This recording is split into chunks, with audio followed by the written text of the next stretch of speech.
2025ஆம் ஆண்டில் இந்திய அணி விளையாட உள்ள கிரிக்கெட் போட்டிகளின் முழு அட்டவணை வெளியிடப்பட்டுள்ளது.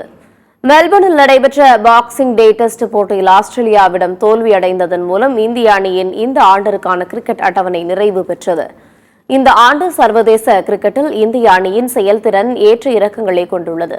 இதையடுத்து 2025ஆம் ஆண்டின் தொடக்கத்திலேயே இந்திய அணி ஜனவரி 3ஆம் தேதி சிட்னி கிரிக்கெட் மைதானத்தில் ஆஸ்திரேலியாவுக்கு எதிரான பார்டர் கவாஸ்கர் டிராபியின் 5வது மற்றும் கடைசி டெஸ்ட் போட்டியை விளையாடுவதன் மூலம் இந்த ஆண்டின் அட்டவணை தொடங்குகிறது. இதையடுத்து ஜனவரி மாதம் இங்கிலாந்து அணிக்கு எதிரான 5 T20 3 ஒருநாள் போட்டிகளில் விளையாடும் இந்திய அணி அடுத்ததாக பிப்ரவரி மார்ச் மாதம் ICC சாம்பியன்ஸ் கோப்பை கிரிக்கெட் தொடரில் பங்கேற்கிறது. அதன் பின்னர் இந்திய அணி ஜூன் மாதம் இங்கிலாந்து சென்று 5 டெஸ்ட் போட்டிகள் கொண்ட தொடரில் விளையாடுவதுடன் வங்காளதேசத்தில் சுற்றுப்பயணம் செய்து 3 T20 மற்றும் ஒருநாள் போட்டிகள் கொண்ட தொடரில் விளையாட உள்ளது.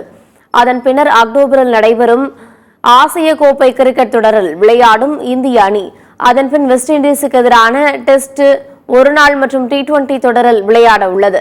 இதன் மூலம் இந்திய அணி எதிர்வரும் 2025ஆம் ஆண்டில் 18 T20 போட்டிகளிலும் 10 டெஸ்ட் போட்டிகளிலும் 12 ஒருநாள் போட்டிகளிலும் விளையாட உள்ளது.